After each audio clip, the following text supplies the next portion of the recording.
मुख्यमंत्री धामी ने की आपदा प्रबंधन और पुनर्वास विभाग की समीक्षा, अधिकारियों को दिए निर्देश, कहा भूस्खलन से संबंधित चेतावनी प्रणाली को किया जाए विकसित।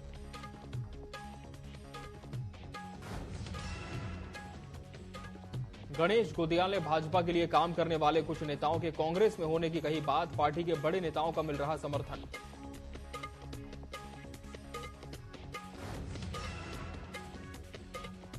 महिला अपराधों में बढ़ोतरी को लेकर राजनीति तेज, महिला कांग्रेस प्रदेश अध्यक्ष ज्योति रौतेला ने कहा भाजपा शासनकाल में महिला अपराधों की संख्या में बढ़ोतरी।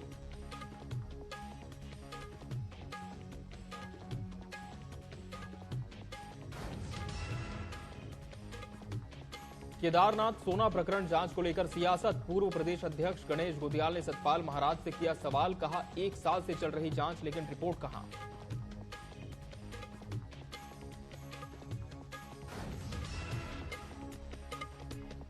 एक पंचायत एक चुनाव की मांग को लेकर उधम सिंह नगर से संवाद यात्रा की शुरुआत, जनपद भर के अधिकार ग्राम प्रधानों ने की शिरकत।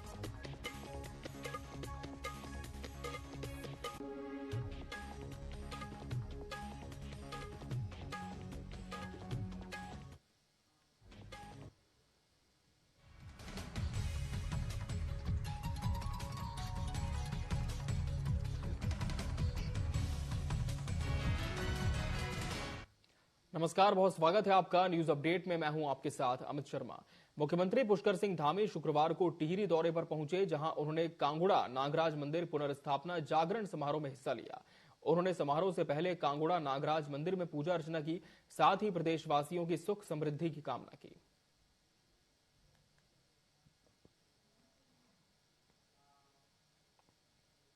उत्तराखंड के देहरादून में महिला अपराधों में बढ़ोतरी को लेकर राजनीति तेज हो चली है। इस मामले पर कांग्रेस प्रदेश सरकार पर निशाना साध रही है, तो वहीं सरकार की ओर से इस पर कांग्रेस के शासनकाल में अपराधों की संख्या अधिक होने की बात कही जा रही है।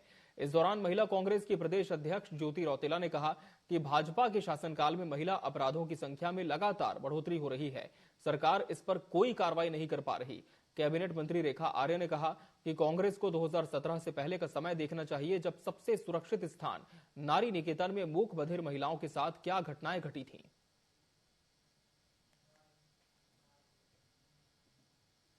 बड़े बड़े वादे करके सत्ता में आई है और महिलाओं के वोट से बनी हुई सरकार है, लेकिन आज पूरे प्रदेश में जिस तरीके से महिलाओं के ऊपर बलात्कार के केस, महिला के केस बढ़ते जा रहे हैं, ये हम सब महिलाओं के लिए बड़ी चिंता का विषय है। और सरकार पूरी तरह से लॉ एंड ऑर्डर को मेंटेन करने में विफल हो गई है, फेल हो गई है। और आज प्रदेश की हर बेटी, हर माँ, हर पिता, हर भाई को एक डर है कि अगर आज वो अपने घर से बाहर निकलती है, अकेले निकलती है, तो वो वापस सुरक्षित पहुंच पाएगी या नहीं पहुंच पाएगी, ये सवाल हर किसी के मन में है। और ये डर कांग्रेस के आचरण में आप सबने देखा होगा कि कथनी और करनी में जमीन आसमान का अंतर है। यदि आपने कांग्रेस का 2012 से लेकर 2017 के बीच का कालखंड देखा होगा, कार्यकाल देखा होगा, तो हमने देखा है कि वे महिलाएं जो कि समाज से ऑलरेडी पीड़ित थी और उन महिलाओं को नारी निकेतनों में जिनको संरक्षण दिया गया, सरकारी संस्थान है, सरकारी संस्थान में भी महिलाएं उनके समय में जो खुले में तो नहीं थी, लेकिन एक सरकारी संस्थान में जहां सबसे सुरक्षित स्थान माना जाता था, तो हमने वो नारी निकेतन जैसी ऐसी घटना देखी जो शायद हम सब लोग हमारे दिलो जहन में दूर दूर तक हम सोच नहीं सकते थे। उस घटना पर कांग्रेस कितनी यात्राएं निकाली होंगी, ये परीक्षण करने का विषय रहेगा। तो इसलिए मुझे लगता है केवल राजनीति करने के दृष्टिकोण से ये सब बातें हैं, इसमें सब बातें मिथ्या हैं। मुख्यमंत्री पुष्कर सिंह धामी ने आपदा प्रबंधन और पुनर्वास विभाग की समीक्षा के बाद अधिकारियों को कई दिशा निर्देश दिए हैं। उन्होंने कहा कि भूस्खलन से संबंधित चेतावनी प्रणाली को विकसित किया जाए, सभी अधिकारी आपदा की चुनौतियों का सामना आपसी समन्वय से करें। उन्होंने कहा कि आपदा प्रभावितों की मदद करना हमारी प्राथमिकता होनी चाहिए। इस दौरान प्रबंधन सचिव विनोद कुमार सुमन ने कहा कि प्रदेश में फिलहाल स्थिति सामान्य है और जिन जिन जगहों पर भूस्खलन और आपदा की स्थिति है, वहां पर कार्य जारी है।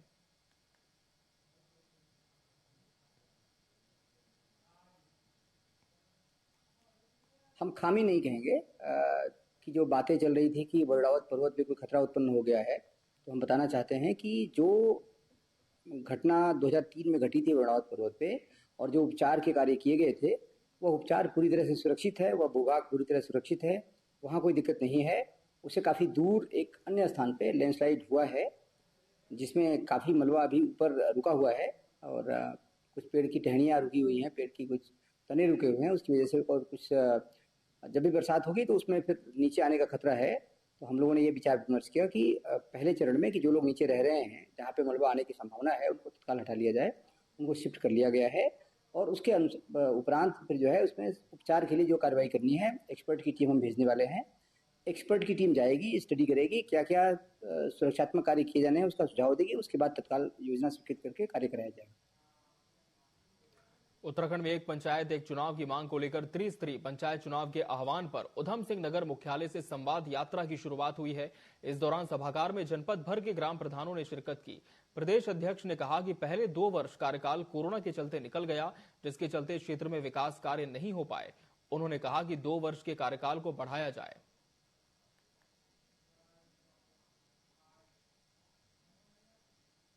आज उत्तराखंड त्रिस्तरीय पंचायत संगठन के आह्वान पर जो पूरे प्रदेश में उत्तराखंड संवाद यात्रा का जो कार्यक्रम त्रिस्तरीय पंचायतों का चल रहा है, आज उसी के क्रम में कुमाऊं के प्रथम जनपद उधम सिंह नगर से ये यात्रा कुमाऊं में प्रारंभ हो रही है, जिसमें हमारे त्रिस्तरीय पंचायतों की एकमात्र मांग कि एक राज्य एक पंचायत चुनाव हरिद्वार जनपद के साथ शेष 12 जनपदों का चुनाव सरकार कराएं और 12 जनपदों के त्रिस्तरीय पंचायत प्रतिनिधि, जिसमें हमारे जिला पंचायत अध्यक्ष, जिला पंचायत सदस्य, ब्लॉक प्रमुख, क्षेत्र पंचायत सदस्य, ग्राम प्रधान के साथ उप प्रधानों का जो कार्यकाल है वो 2 वर्ष बढ़ाया जाए की मांग को लेकर आज हम लोग रुद्रपुर सभागार में हम लोग एकत्रित हुए हैं, जिसमें जनपद के त्रिस्तरीय पंचायत के समस्त प्रतिनिधि आज पहुंचे हुए हैं।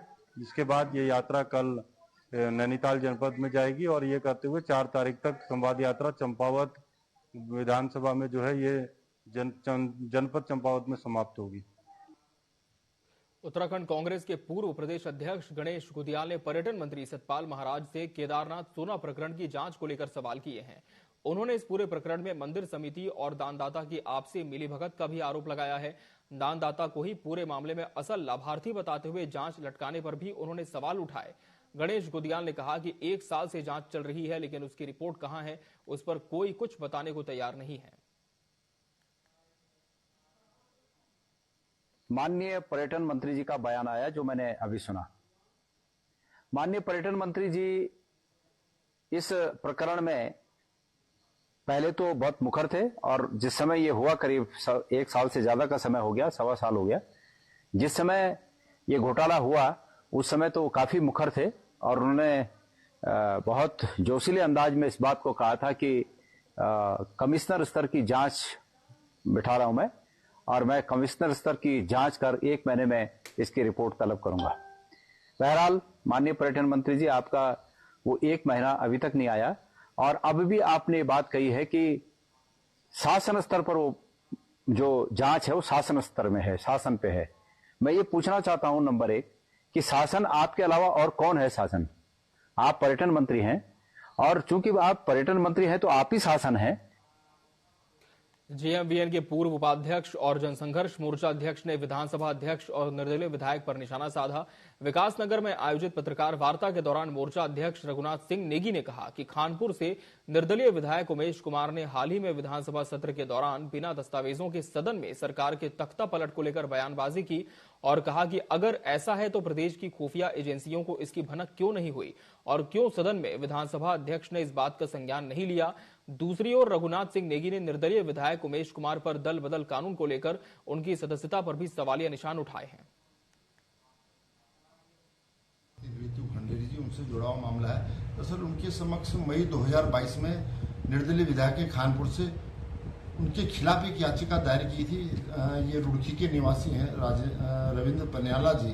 तो उन्होंने कहा था कि इन्होंने राजनीतिक दल की सदस्यता ले ली है और उसको लेकर के इन्होंने दल बदल कानून के तहत इनको एक जो याचिका दायर की थी, आज 2 साल से ज्यादा हो गए, उस पर कोई कार्रवाई करना तो दूर, जो उनके मातहत अधिकारी उस पर बोलने तक को तैयार नहीं। साथ साथ अनुस्मारक भेजने के बाद भी इस मामले में कोई कार्रवाई नहीं हो रही। हमारा इसमें कहना है कि जो रहम दिली है, जो दरिया दिली है उक्त विधायक के प्रति, जिनको सदन में खुली छूट दी गई, इतना अधिक समय दिया गया, जबकि विपक्ष को पर्याप्त समय न दे करके एक गरिमा भी खंडित हुई है। हमारा कहना है कि ये जो दरिया दिली है, ये जो इको फ्रेंडली मैच हो रहा है, निश्चित तौर पे इस प्रदेश को गर्त में धकेलने का काम किया जा रहा है। मुख्यमंत्री पुष्कर सिंह धामी 31 अगस्त को एक दिवसीय चंपावत दौरे पर होंगे, जहां वो भाजपा कार्यकर्ताओं के साथ संवाद और टिफिन बैठक करेंगे, जिसके बाद वो मुख्यमंत्री कैंप कार्यालय पहुंचकर जनसंवाद और भेंट वार्ता कार्यक्रम में हिस्सा लेंगे। साथ ही जिला चिकित्सालय में सिटी स्कैन मशीन का शुभारंभ करेंगे। इसके बाद वो खटीमा उधम सिंह नगर के लिए रवाना होंगे।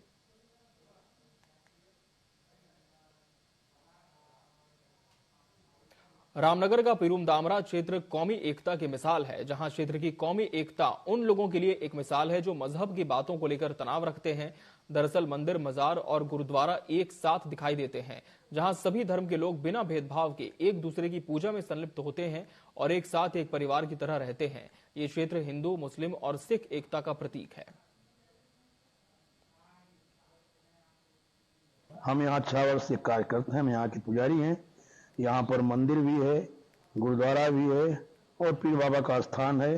सब कोई शांति सद्भाव से मिलते जुलते पूजा अर्चना करते हैं, हरे प्रेम से रहते। ये हमारा जो क्षेत्र है, इसमें मंदिर, गुरुद्वारा और ये पीर बाबा की मजार है, जिसकी सेवा सारे यहाँ के जितने भी धर्म हमारे समुदाय के लोग हैं, चाहे गुर्जर हों, सिख हों या जो हमारे दूसरे लोग हैं, पर्वती लोग हैं, सारे लोग यहाँ पर पूजा अर्चना करते हैं।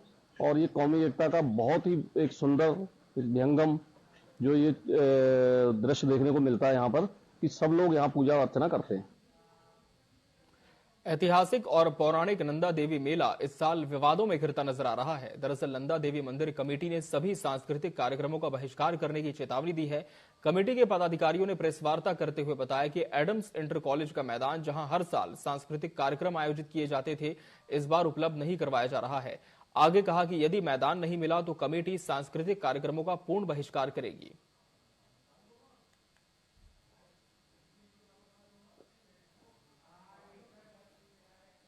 क्योंकि मेरा कमेटी ये है, मेरा कमेटी का काम था कि ये क्योंकि कुमाऊं का पौराणिक मेला है, इस मेले को जगह जगह फैलाना, जगह जगह इस मेले के बारे में बताना लोगों को। लेकिन अब जब जगह ही नहीं होगी तो मेला कमेटी क्या करेगी? मेला कमेटी केवल नंदा देवी परिसर में मेला करेगी, पूजा अर्चना करेगी। अगर हमें अभी भी जिला प्रशासन को एक चेतावनी के रूप में कहता हूँ कि जिला प्रशासन अगर हमको एडम्स से मुहैया कराएगा तो वे हम एडम्स में कार्यक्रम करके फिर उससे कार्यक्रम की तैयारी करेंगे, अन्यथा नंदा देवी परिसर में होगा। हरिद्वार जिले में हो रही बारिश ने विकास कार्यों की पोल खोल दी है। पंचपुरी गढ़मीरपुर से सुमन नगर जाने वाला रपटा पुल जगह जगह से टूट गया है, जिससे स्थानीय लोगों को भारी परेशानी का सामना करना पड़ रहा है। समाज सेवी महबूब आलम ने विरोध दर्ज कराते हुए कहा कि रपटा पुल भ्रष्टाचार की भेंट चढ़ चुका है। हल्की बारिश में ही पुल टूट जाता है, जिससे आवागमन में भारी दिक्कत होती है। पुल के टूटने से ग्रामीण क्षेत्रों के अलावा छोटे बड़े वाहनों का आवागमन प्रभावित हो गया है। स्थानीय निवासियों ने प्रशासन की कार्यशैली पर सवाल उठाते हुए कहा कि इस समस्या का स्थायी समाधान क्यों नहीं किया गया है।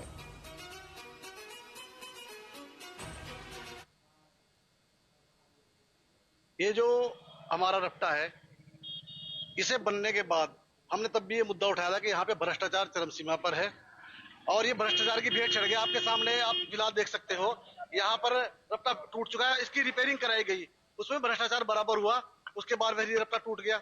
यहाँ से पूरे इलाके का आवागमन होता है, ये बाईपास रोड है यहाँ से, और यहाँ ये हमारा जो पंचपुरी है, पंचपुरी का मेन रास्ता यहीं से होकर गुजरता है और 20,000 लोगों का यहाँ से आवागमन मेरे गाँव का है। प्रत्यक्ष को प्रमाण की आवश्यकता नहीं होती, मेरे पास पूरा सबूत है। मैंने ना अब 2020 में, 22 में और 23 में, उससे पहले भी कई बार प्रयास किया, माननीय डीएम साहब को ज्ञापन दिया। इस रोड के लिए हमने बहुत ज्यादा प्रयास किया। कोई यहाँ पे जब भी होती है लीपापोती होती है, धरातल कोई काम नहीं होता। उत्तराखंड के पूर्व आईएएस अधिकारी सुशील कुमार को प्रदेश सरकार ने राज्य निर्वाचन आयुक्त बनाकर बड़ी जिम्मेदारी सौंपी है। सुशील कुमार उत्तराखंड कैडर के 2005 बैच के आईएएस अधिकारी हैं। उन्होंने उत्तराखंड में कई पदों पर सेवाएं दी हैं। उत्तराखंड के श्रम आयुक्त और गन्ना आयुक्त के रूप में भी उन्होंने काम किया है। धामी सरकार ने प्रदेश में निकाय चुनाव से पहले पूर्व आईएएस अधिकारी सुशील कुमार को यह दायित्व सौंपा है।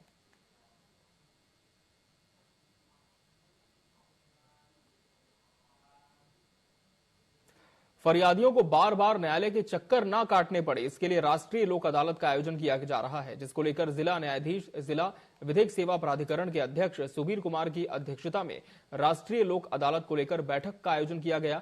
बैठक में उन्होंने राष्ट्रीय लोक अदालत के संबंध में जानकारी देते हुए बताया कि 14 सितंबर को जिला नैनीताल, जिला न्यायालय हल्द्वानी और रामनगर में राष्ट्रीय लोक अदालत का आयोजन किया जाएगा, जिसमें सिविल मामले, बैंक लोन रिकवरी के मामले, पारिवारिक वैवाहिक विवाद और शमनी प्रकृति का आपराधिक मामलों का सुलह समझौते के आधार पर निस्तारण किया जाएगा।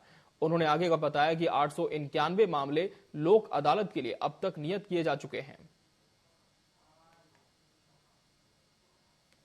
यह राष्ट्रीय लोक अदालत एक साथ नैनीताल मुख्यालय, आउटलाइन कोर्ट हल्द्वानी एवं रामनगर में आयोजित की जाएगी। इस राष्ट्रीय लोक अदालत में विभिन्न प्रकार के सिविल मामले, बैंक रिकवरी से संबंधित मामले, बीमा संबंधित, मोटर दुर्घटना, पारिवारिक विवाद, चेक बाउंस के मामले, श्रम विवाद, राजस्व संबंधी विवाद, बिजली पानी इससे संबंधित विवाद एवं समनीय प्रकृति के सभी आपराधिक मामले सुलह समझौते के आधार पर निस्तारित करने का प्रयास किया जाएगा।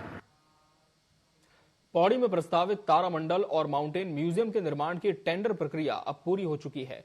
पीडब्ल्यूडी के अधिशासी ने बताया कि इस योजना में 18 करोड़ 73 लाख की डीपीआर तैयार हो चुकी है और परिसर में साइंस और इको पार्क का भी निर्माण किया जाएगा। सांसद अनिल बलूनी ने तारामंडल और माउंटेन म्यूजियम के निर्माण के लिए 15 करोड़ रुपए रिलीज किए थे। स्थानीय व्यापारी संजय वर्मा ने बताया कि तारामंडल और माउंटेन म्यूजियम के बनने से आसपास के क्षेत्र में विकास और पर्यटन की गति तो तेज होगी ही, साथ ही छात्रों में वैज्ञानिक अप्रोच के साथ शैक्षणिक गतिविधियां भी बढ़ेंगी। माननीय सांसद जी द्वारा जो यहाँ पर पहल की गई पलायन को रोकने के लिए, जैसा कि आपको पता होगा हमारे क्षेत्र में काफी पलायन हो चुका है और इसको रोकने के लिए सांसद जी द्वारा निरंतर कदम उठाए जा रहे हैं। जैसे कि उन्होंने यहाँ पर प्लेनेटोरियम हो गया और माउंटेन म्यूजियम की सौगात पौड़ी को दी है।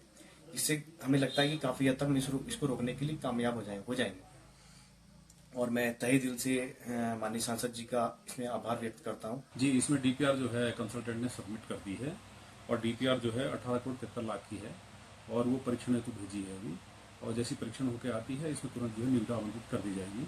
और अप्रोच रोड की हमने निविदा आमंत्रित कर ली है और जितनी भी सैद्धांतिक शर्तें मिली थी इसमें वन भूमि में, वो सभी हमने कंप्लायंस कर दी है उसकी। देहरादून में नगर निगम ने वॉलंटियर्स के साथ मिलकर डेंगू की रोकथाम की तैयारियां शुरू कर दी हैं। स्वास्थ्य सचिव राजेश कुमार ने बताया कि अभी तक प्रदेश भर में डेंगू के 12 मामले देखने को मिले हैं, जिसमें 10 मरीज स्वस्थ हो चुके हैं। पिछले कई सालों के मुकाबले इस बार अभी तक डेंगू के मामले काफी कम आए हैं। नगर निगम स्वास्थ्य विभाग की तरफ से जन जागरूकता के जो अभियान चलाए गए हैं, इसका असर इस बार देखने को मिला है। हालांकि बरसात के बाद और सतर्कता बरतने की आवश्यकता है। पूरे स्टेट में अभी डेंगू के मात्र 12 मामले हैं और उसमें भी 10 पेशेंट्स जो हैं वो रिकवर कर चुके हैं और एक पेशेंट हॉस्पिटल में है और एक होम में है, घर पे है। और इस बार जो मैं समझता हूँ जो केसेस कम रहने का जो कारण था, पब्लिक अवेयरनेस भी इस बार काफ़ी हुआ है और डिस्ट्रिक्ट एडमिनिस्ट्रेशन और जो नगर निगम और स्वास्थ्य विभाग के बीच में जो कोऑर्डिनेशन है, जो समन्वय है, वो काफ़ी अच्छा रहा है। और इसी वजह से जो सोर्स रिडक्शन की जो स्ट्रैटेजी है जो हर ज़िले में चलाई जा रही है डिस्ट्रिक्ट मजिस्ट्रेट्स के सौजन्य से, तो इसी का नतीजा है कि इस बार इतने कम केसेस आए। पूरे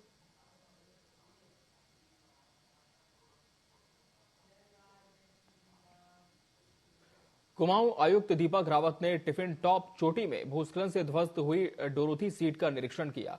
निरीक्षण के दौरान उन्होंने वन विभाग के अधिकारियों को टिफिन टॉप मार्ग में पर्यटक, स्थानीय लोगों के लिए जानकारी के लिए साइन बोर्ड लगाने के निर्देश दिए। आयुक्त दीपक रावत ने बताया कि डोरोथी सीट 2200 मीटर ऊंचाई पर है, जो पर्यटन की दृष्टि से महत्वपूर्ण है।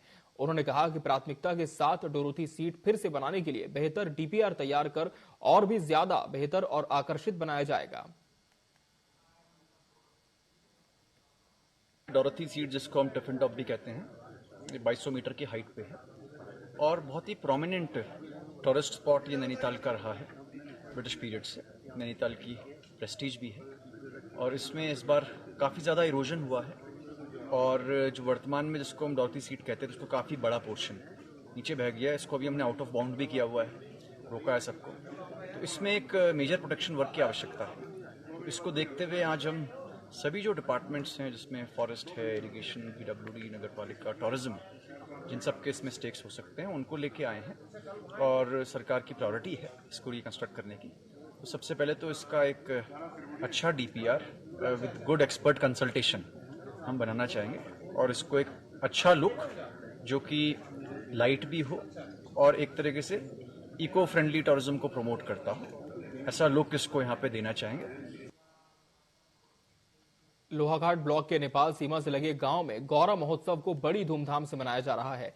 पुरुषों ने महाभारत और रामायणकालीन गाथाओं का गायन किया। महिलाओं ने मां गौरा महेश्वर की प्रतिमा के सामने मांगलिक गीत गाए। इधर गौरा गायन को लेकर बुजुर्गों में काफी जोश देखने को मिला। पूर्व क्षेत्र पंचायत सदस्य राजपाल सिंह और पंडित मदन कलोनी ने बताया, सीमावर्ती गांव के प्रवासी जो रोजगार के लिए अन्य राज्यों में पूरे वर्ष भर रहते हैं, वो सभी गौरा महोत्सव में शामिल होने अपने अपने गांव में पहुंचे हुए हैं और कहा कि ये उनके बुजुर्गों की धरोहर है, जिसे संभाल कर रखना उनका कर्तव्य है। लगातार यहाँ पर गौरा गायन का कार्यक्रम चला हुआ है, जिसमें धुमारी चाली मुख्य आकर्षक के केंद्र हैं और माता बहनों द्वारा माँ गौरा देवी की प्रतिमा के चारों ओर मांगलिक गीत गाए जा रहे हैं और युवाओं बुजुर्गों के द्वारा बहुत ही भव्य गौरा गायन यहाँ पर किया जा रहा है। उत्तराखंड के हल्द्वानी में रेलवे ने सुप्रीम कोर्ट के निर्देश के बाद बनभूलपुरा में रेलवे की अतिक्रमण पर हुई भूमि का सर्वे शुरू कर दिया है। ये वही बनभूलपुरा क्षेत्र है जहां फरवरी में अतिक्रमण हटाने गई प्रशासन, नगर निगम और पुलिस टीम पर पथराव, आगजनी और फायरिंग की गई थी। इस दौरान सिटी मजिस्ट्रेट AP वाजपेयी ने बताया कि रेलवे ने प्रशासन से सहयोग मांगा था, जिसमें विभिन्न विभागों की 6 अलग अलग टीमें बनाई गई हैं, जो कि कल से रेलवे ने चिन्हित भूमि में संरचनाओं और भूमि का संपूर्ण सर्वे करने में सहयोग करेंगी। उन्होंने आगे बताया कि सर्वोच्च न्यायालय के निर्देश पर रेलवे अपनी भूमि के सर्वेक्षण और सीमांकन का कार्य करेगा, जिसमें प्रशासन पुलिस फोर्स शामिल रहेगी। रेलवे द्वारा ये अनुरोध किया गया है कि माननीय सर्वोच्च न्यायालय द्वारा दिए गए निर्देशों के क्रम में उनके द्वारा बनभूलपुरा में जो रेलवे भूमि है उसका सर्वे किया जा रहा है। उस सर्वे टीम में राज्य सरकार के जो विभिन्न विभाग हैं उनके प्रतिनिधियों को शामिल करने का अनुरोध किया गया था। उसी क्रम में 6 टीमें गठित की गई हैं। उसमें हमारे जल संस्थान, विद्युत विभाग, नगर निगम, बाल विकास के साथ साथ राजस्व विभाग के प्रतिनिधियों के साथ टीमें गठित की गई हैं और कल से ये 6 टीमें सर्वे का कार्य इसको प्रारंभ करेंगी। पौड़ी जिले में ठेकेदारों ने प्रदेश सरकार के खिलाफ नारेबाजी कर प्रदर्शन किया। उन्होंने प्रदेश सरकार पर उत्तराखंड के ठेकेदारों की उपेक्षा करने का आरोप लगाया। उनका कहना है कि 10 करोड़ तक के निर्माण कार्यों को स्थायी निवासियों को दिया जाए। सरकार ठेकेदारों की मांगों को गंभीरता से नहीं ले रही है। उनकी समस्याओं का जल्द समाधान नहीं हुआ तो 1 सितंबर से प्रदेश में आंदोलन शुरू किया जाएगा। इस दौरान ठेकेदार संघ के पूर्व अध्यक्ष कुशाल सिंह नेगी ने कहा कि प्रदेश सरकार की नीतियों ने उत्तराखंड के निवासी ठेकेदारों के हक पर डाका डालने का काम किया है, जिसको लेकर ठेकेदारों में आक्रोश है।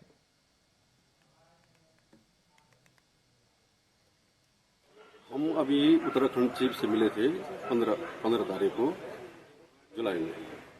उनसे सारी बातें हो गई थी और मेरे ख्याल से नए चीफ साहब हैं जिनकी बात हम समझ रहे हैं कि कह रहे हैं कि उत्तराखंड में सुचारू रूप से काम चल रहे हैं। तो हम इन चीफ साहब से ये कहना चाहते हैं कि 1 तारीख से सारी मशीनें भी बंद हो जाएंगी और छोटे ठेकेदार तो 1 महीने से निविदाएं नहीं खरीद रहे हैं कहीं भी। पूरे उत्तराखंड में ये हमारा आंदोलन चल रहा है और इसको हम आगे अगर सरकार नहीं मानती है तो इसको उग्र आंदोलन हम इसको करने जा रहे हैं। हमारा अभी ये एक अल्टीमेटम है कि सरकार के लिए कि हमारे जो भी हमारे जो मुद्दे हैं वो होते हैं, नहीं तो 1 तारीख से सारी जेसीबी बंद हो जाएगी ऑफिस तारा बंद हो जाएगी। ये तो 1 तारीख उनके संज्ञान में आ जाएगा कि जब मशीन उनकी बंद हो जाएगी, हम लोगों की मशीनें बंद हो जाएगी। वो बड़ी फर्म तो आ नहीं रही है मशीन चलाने के लिए, आपदा में हम ही लोग चला रहे हैं मशीनें। ये मेरे स्तर से नहीं, ये उच्च स्तर से माननीय मुख्यमंत्री जी स्तर से, हमारे सचिव महोदय के स्तर से, हमारे PWD मिनिस्टर के स्तर, सभी स्तर से ये निर्देश है कि जितने भी हमने अपने जितनी GPS माउंटेड हमारी सारी JCBs है, हमारी हर जनपद में वेबसाइट पे, हमारे हर जनपद की वेबसाइट पे सबके एक्सचेंज, AE, JE सबके और इवन ऑपरेटर के मोबाइल नंबर पड़े हुए हैं। सबको सख्त हिदायत है कि कोई भी आदमी अपना मोबाइल ऑन रखेगा और ऐसी जगह पे जहां पर कोई एक नेटवर्क नहीं आता है, दूसरा नेटवर्क है, तो 2 मोबाइल के लिए भी निर्देशित किया गया है। और जहां तक मेरी जानकारी है सब लोग बड़ा इसमें अच्छा रेस्पॉन्स कर रहे हैं। आप देखते भी होंगे कि जहां पर अगर हमारी सड़क बंद होती है तो तत्काल वहां पर विदिन जितना भी एक ट्रैवलिंग टाइम जहां से हो सकता है उस टाइम में हमारी जेसीबी अपने काम पर पहुंच जाती है। और न्यूज अपडेट में फिलहाल इतना ही। मुझे और मेरी पूरी टीम को दीजिए इजाजत। नमस्कार।